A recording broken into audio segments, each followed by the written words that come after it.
Baada ya Yemedari kujua mpango iliyokuwa inapangwa dhidi ya Paulo, alipanga kwa siri kumpeleka maeneo ya Kaisaria kwa usalama wake, na akaagiza ya kwamba kuhani mkuu na baraza la wazee waweze kuteremka ama kufuata waende Kaisaria wakawakilishe mashtaka yao dhidi ya Paulo mbele ya liwali Feliki.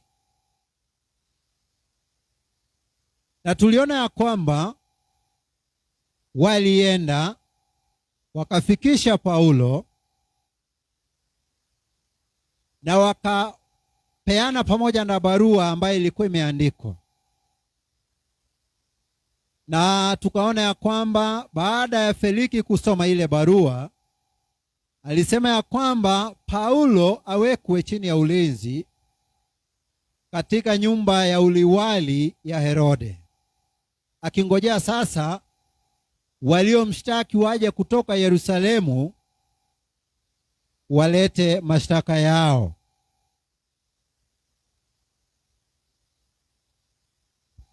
Hii sura ya 24 ikianza, tumeona ya kwamba baada ya siku 5 Anania ambaye ni kuhani mkuu akateremka Kaisaria pamoja na baadhi ya wazee wa baraza, na walikuwa na msemaji mmoja ambaye alikuwa anaitwa Tertulo. Yaani nafikiri ni mtu ambaye alikuwa na ushawishi kupitia kwa maneno yake, mtu ambaye alikuwa na nena kwa ufasaha, sio yule mtu ambaye anaongea akikatakata maneno. Yaani ninafikiri ni yule mtu ambaye kwa kizungu anaitwa eloquent. Wazee sasa wakateremka wakiwa pamoja na msemaji, wakaenda kwa Felike, liwali ama gavana wa eneo la Kaisaria. Na huo tu mstari wa kwanza unaonyesha ya kwamba hakukuwa na ukweli, hakukuwa na uhakika katika madai ya mashtaka ambaye hawa watu walikuwa nayo dhidi ya Paulo. Sababu kulikuwa na haja gani wachukue mtu ambaye hakuwa anahusika kama katika haya mashtaka aende kuelezea mashtaka kwa niaba yao? Na ukisoma kuanzia mstari wa 2 hadi mstari wa 4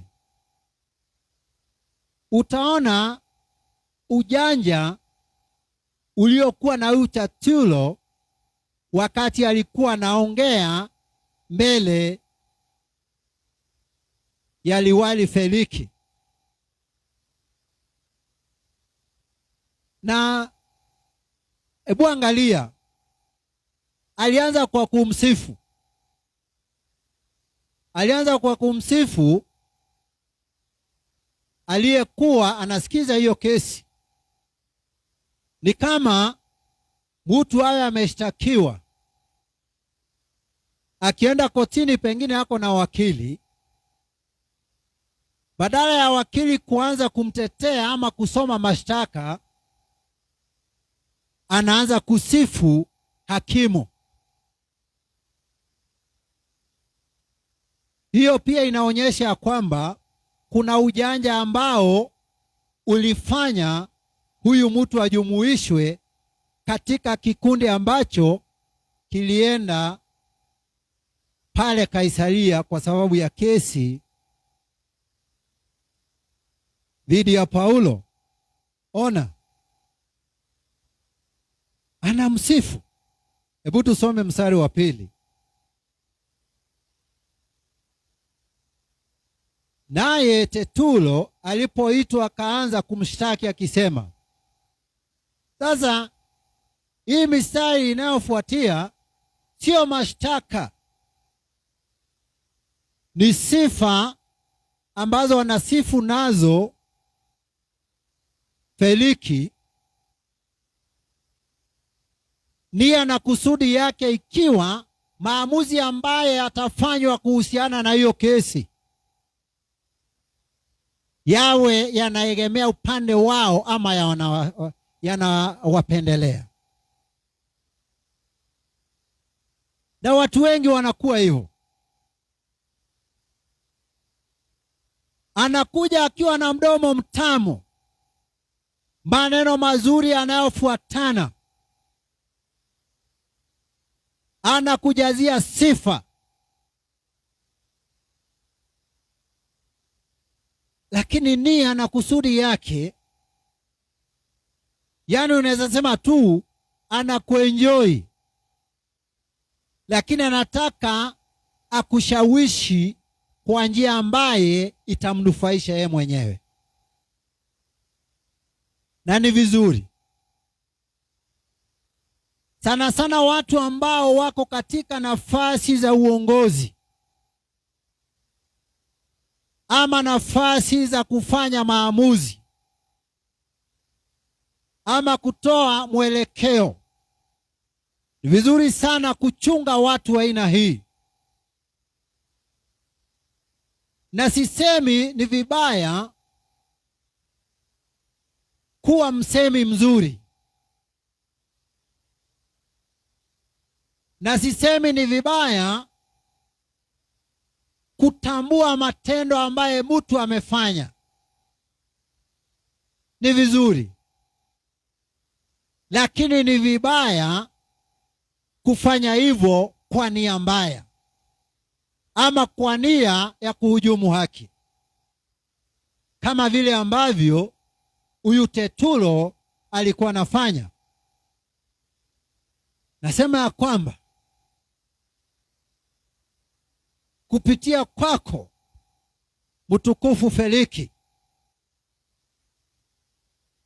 sisi Wayahudi tumefurahia amani kubwa.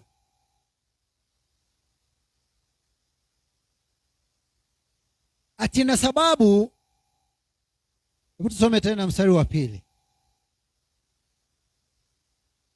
Kwa kuwa mnapata amani nyingi chini yako, Feliki mtukufu, na kwa maangalizi yako mambo mabaya yanatengenezwa kwa ajili ya taifa hili.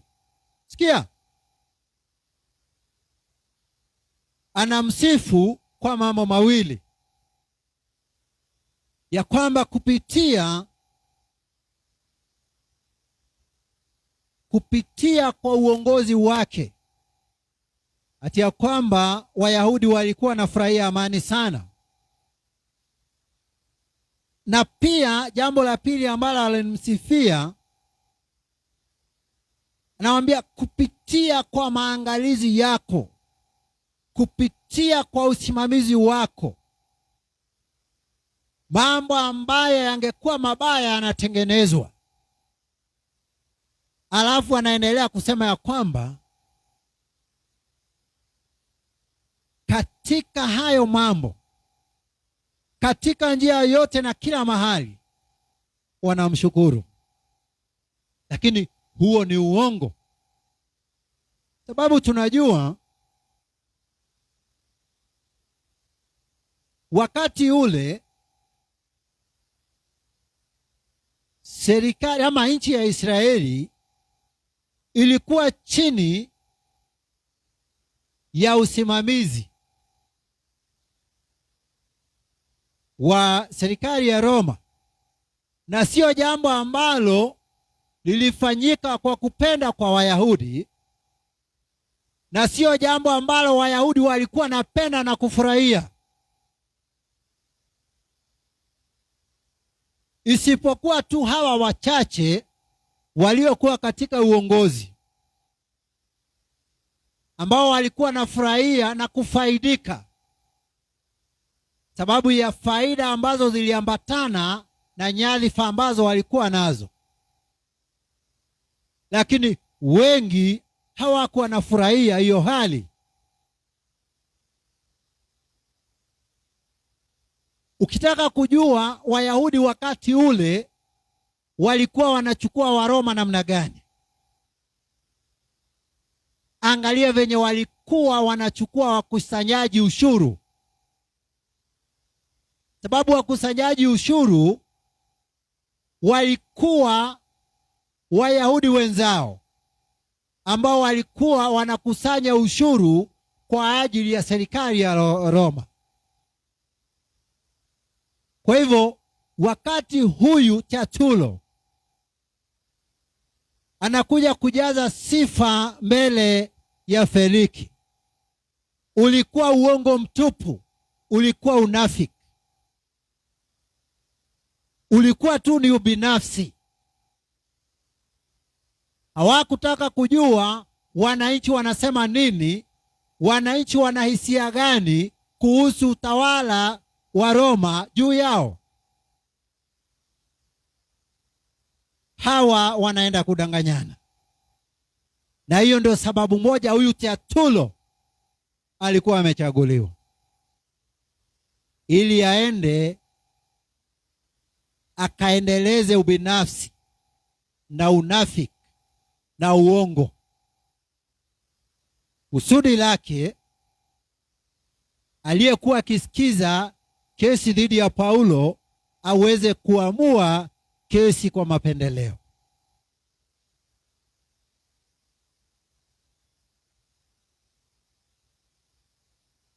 Na unaona sasa katika mstari wa 4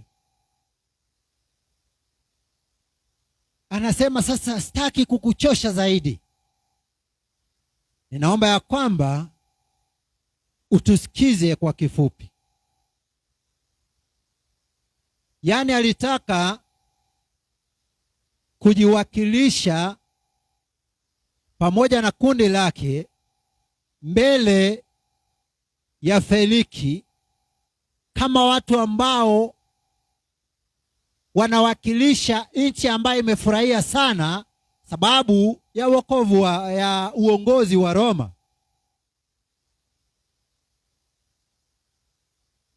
Na wanajifanya sasa hata hawataki kumchosha zaidi. Sasa wasome mashtaka. Na haya mashtaka ambaye yalisomwa dhidi ya Paulo yako katika mstari wa 5. Na ni mashtaka ambaye ni ya nguvu sana. Nafikiri kama ni hapa kwetu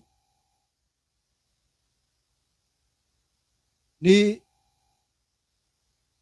yanaweza itwa treason. Sababu wamemshtaki kuhusu mambo matatu, na tukisoma tutaona haya mambo matatu ni dhidi ya serikali ya Roma. Si unaona ukora ambaye uko pale. Paulo, ukirudi nyuma kidogo, walipokuwa wamekaa katika kile kikao,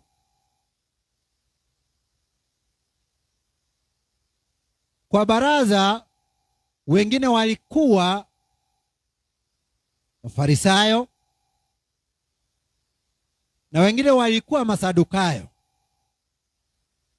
Masadukayo hawakuamini kuhusu malaika, ufufuo wa wafu na roho. Lakini Mafarisayo walikuwa wanaamini hayo mambo matatu.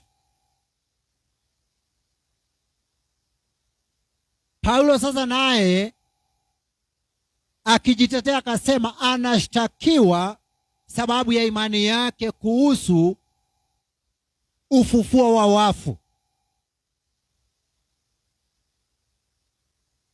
Na alipoongea hivyo,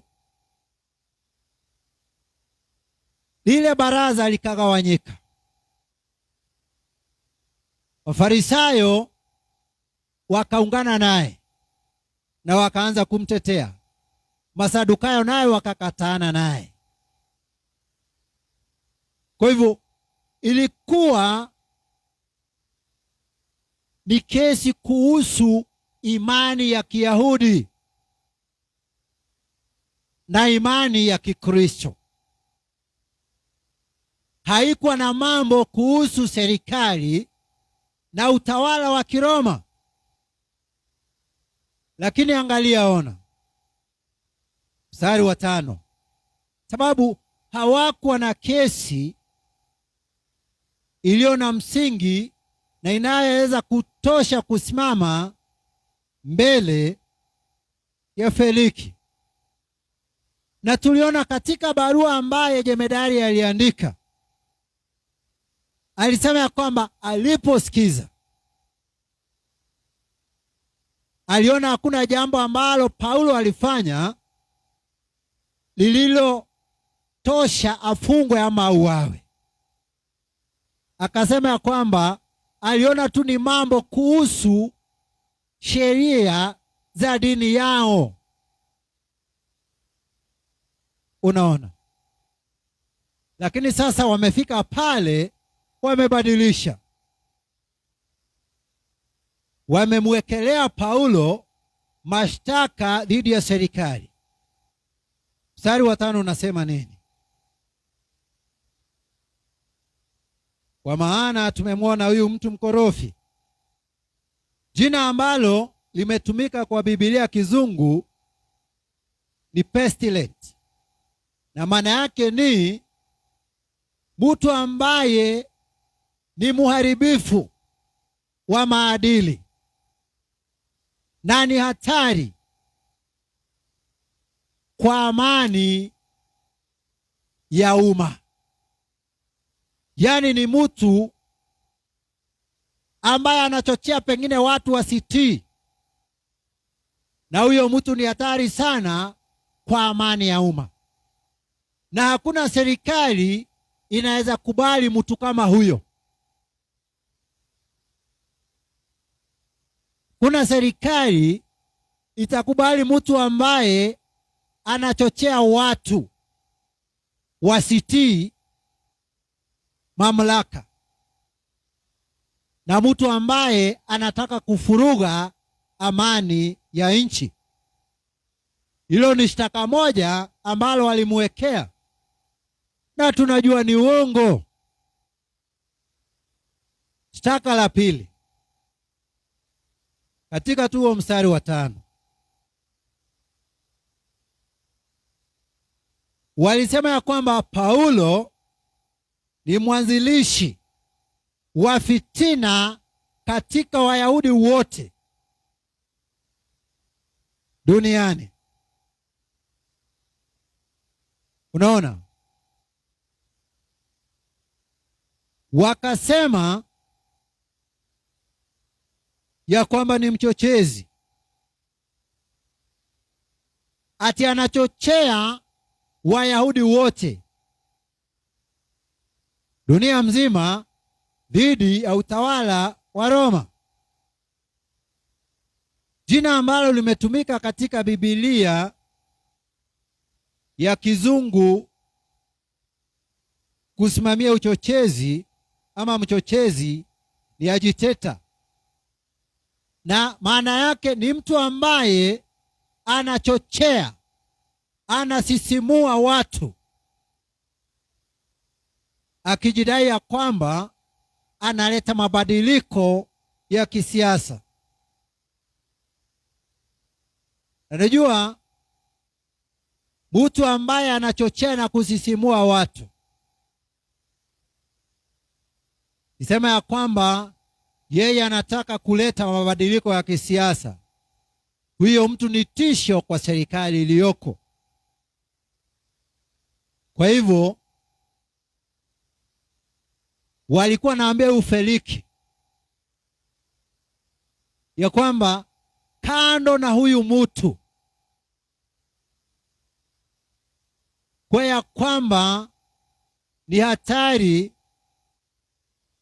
kwa utiifu wa mamlaka kwa wananchi, na ni hatari kuhusu amani na utaratibu wa umma. Huyu mtu anapanga kupindua serikali. Madai mazito sana.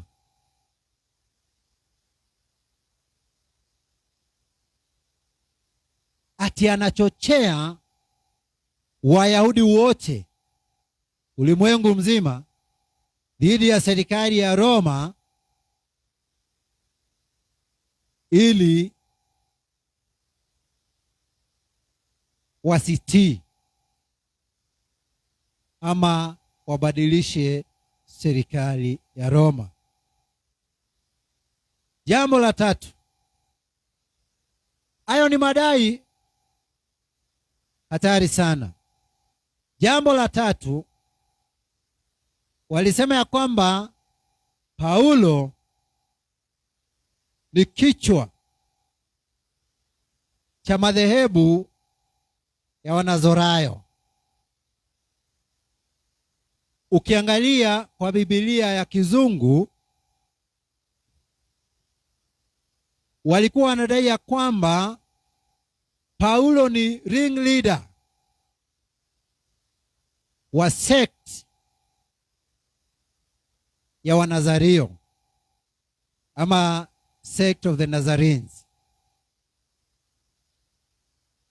Unajua, ukiangalia maana ya ring leader katika kamusi ya Kiingereza, ni mtu ambaye anaanza ama kuongoza furugu, fujo ama njama, ama kiongozi wa kikundi ambacho ni kinyume na sheria. Imagine mtu ambaye kazi yake ilikuwa ni kuhubiri injili ya kweli, injili ya wokovu kwa Wayahudi na watu wa mataifa kupitia kutubu na kuamini Yesu Kristo kwa njia ya neema, pasipo lazima ya kufuata sheria na desturi za Kiyahudi. Ona madai ambaye amewekelewa. Tena ukiangalia hili dhehebu ama sect ambalo alikuwa anadaiwa ati anaongoza, na ndio sect, ukiangalia maana yake katika kamusi,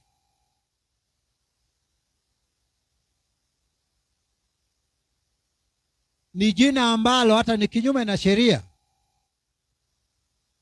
sababu ni kikundi ambacho kinashiriki mambo fulani yasiyo ya kawaida ambayo yako kando na mafunzo na sheria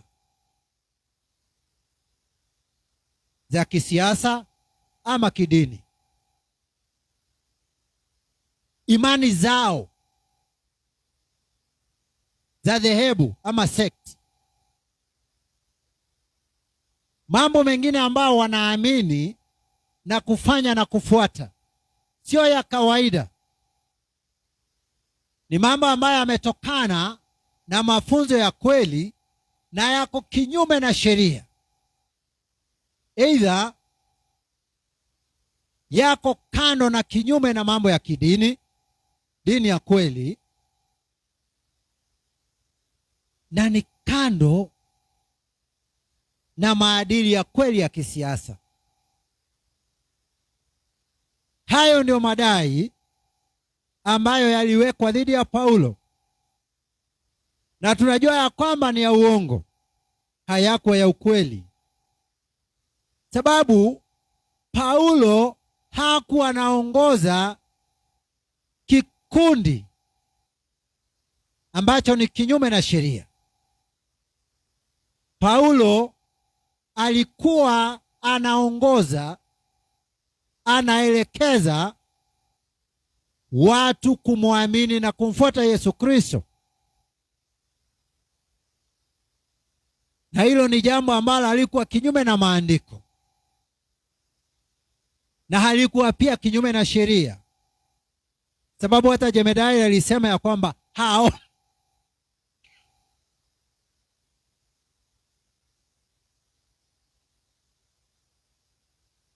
alisema hakuwa naona jambo lolote ambalo Paulo alifanya lililostahili afungwe ama uawe. Wamemwekea hayo madai yote ya uongo. Wakati Paulo anazunguka sehemu tofauti tofauti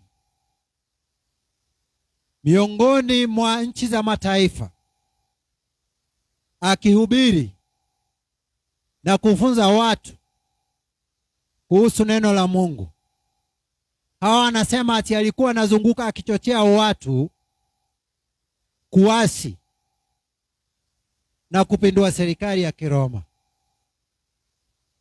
Madai hatari. Kama hapa nchini kwetu, ukishtakiwa na mashtaka kama haya na ihakikishwe kweli ni hivyo, unaweza fungwa maisha. Sababu siku hizi katika nchi yetu hakuna hukumu ya kifo. Tunakumbuka mwaka wa 82 kuna mwanajeshi mmoja ambaye aliongoza madai kama haya na alihukumiwa na akauawa. Unaona sasa, kuhani wakuu, baraza la wazee walijaribu kuua Paulo kwa mikono yao kupitia kwa watu ambao walikuwa wamechukua kiapo ya kwamba hawatakula wala kunywa mpaka atakapokufa Paulo. Lakini sasa baada ya Paulo kuokolewa na kuwekwa chini ya ulinzi wa serikali, wakajua ya kwamba hawataweza kumuua. Wakamwekea madai ambayo yangekuwa ya ukweli, yangepelekea Paulo kuuawa. Nataka tuone jinsi ambavyo watu ambao wanapingana na kuhubiriwa kwa injili ya kweli, viwango ambavyo wanavyoweza kufika kuhakikisha kwamba watu hawafikiwi na hii habari, kuhakikisha ya kwamba watumishi wa kweli wake Mungu wanaangamizwa. Unaona, ukisoma katika mstari wa 6, wamemwekea madai matatu ya uongo dhidi ya serikali, na katika mstari wa 6 wamemwekea dai moja tu, ati walimpata akijaribu kunajisi hekalu. Unaona, wanamwekea madai matatu mazito ya uongo, lakini kwa mambo ambayo yanahusiana na kutoelewana kwao na Paulo, wanaweka moja na kwa njia hata isiyosisitizwa. mipango ya hila inayopangwa dhidi ya watumishi wa kweli wa Mungu. Na tunaona pia wanaanza tena kusingizia jemedari. Wanasema ya kwamba wanadanganyana ya kwamba walikuwa wanataka kumhukumu kulingana na sheria zao, lakini jemedari akaja kwa fujo na kwa nguvu akatoa Paulo miongoni mwao. Na tunajua ya kwamba jemedari aliokoa Paulo sababu walikuwa nataka kumvuruta baina ama miongoni mwao, wamkatakate vipande vipande, lakini hilo hawasemi.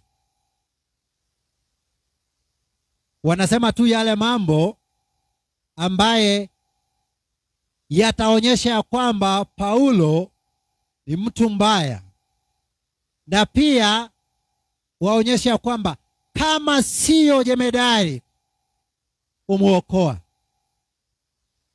huyu mtu hangekuwa hapa, sababu ni mtu mbaya.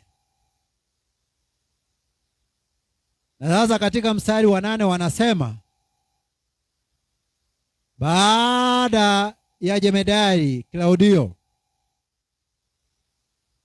kuwanyang'anya Paulo, akaamrisha kwamba waliokuwa wakishtaki Paulo waweze kwenda kufika Kaisaria mbele yake.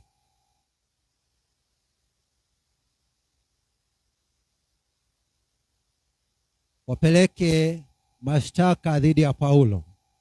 Na mstari wa 9 tunaona kwamba Wayahudi wote ambao walikuwa pale wakakubaliana ya kwamba hayo mashtaka ni ya ukweli. Ningetaka uangalie uone Paulo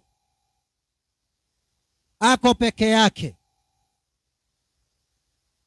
hana mtu wa kumtetea, na upande ule mwingine kuna mkuu wa makuhani, kuna baadhi ya wazee katika baraza, na wametafuta, tunaweza sema kama ni kwa kizungu tunasema ya kwamba wametafuta professional services za mtu ambaye anaweza kushawishi ili Paulo aweze kupatikana na hatia. Ukiangalia hiyo picha, kwa kawaida unaweza ona ni kama Paulo hana lake pale, na ni kweli katika macho ya wanadamu. Lakini tukikuja kusoma Jumapili ijayo kuanzia mstari wa 10 kuendelea mpaka mstari wa 21, tutaona majibu ama kujitetea kwake Paulo. Na hakika hata tukisonga mbele tutaona, sababu baada ya Feliki huyu kuondoka, kuna liwali mwingine alikuja akasema, isipokuwa ni venye Paulo alikuwa amesema ya kwamba anakata rufaa kwa Kaisa kule Roma, angemwachilia sababu hakukuwa na kesi. Mungu kupitia kwa Yesu Kristo alipokuwa hapa ulimwenguni aliambia wanafunzi wake, utapelekwa mbele ya watawala wakuu na mshtakiwe hata mbele ya wafalme. Lakini akawaambia, musifikiri mutasema nini. Sababu sio nyinyi ambaye mtakuwa mkiongea, ni Roho wa Mungu ambaye atakuwa akiongea ndani yenu. Kwa hivyo wakati mwingi, na nasema hivi sababu ninajua vikwazo na changamoto ambazo ziko katika kuhubiri injili ya kweli, katika kuambia watu kuhusu haki na utakatifu machoni mwa Mungu, kuhusu kufunza watu kuhusu dhambi na ya kwamba dhambi ni chukizo mbele zake Mungu, na pia kuambia watu kuhusu ghadhabu na hukumu ya Mungu ijayo. Sababu hayo ni mambo ambayo watu wataki kusikia. Changamoto ni nyingi, vikwazo ni mingi. Na ukiangalia katika mtazamo wa kimwanadamu, unaweza ona ni kama hautafaulu. Lakini ukweli ni kuwa injili ya kweli itaendelea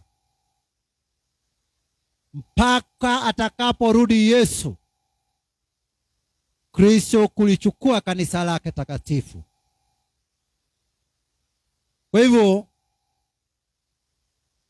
tunaona sehemu kubwa katika kitabu cha Matendo ya Mitume ikielezea kuhusu shida, changamoto na upinzani na njama ambazo zilipangwa dhidi ya watumishi wake Mungu. Lakini la muhimu, la maana ni ya kwamba halikuwazuia kuendeleza wito ambao Yesu Kristo aliwaita nao, ya kuhubiria watu wote kuhusu Yesu Kristo, kufanya watu wote kuwa wanafunzi na waumini wake Yesu Kristo. Sio kufanya watu kuwa wanafunzi wetu ama wanafunzi wa dini ama dhehebu letu, ni kufanya watu wawe wanafunzi wa Yesu Kristo. Tunashukuru Mungu sababu ya umbali ambao tumefika siku ya leo. Mpaka Jumapili ijayo, Mungu azidi na kutulinda na azidi na kutubariki. Haleluya. Haleluya. Wacha tuombe.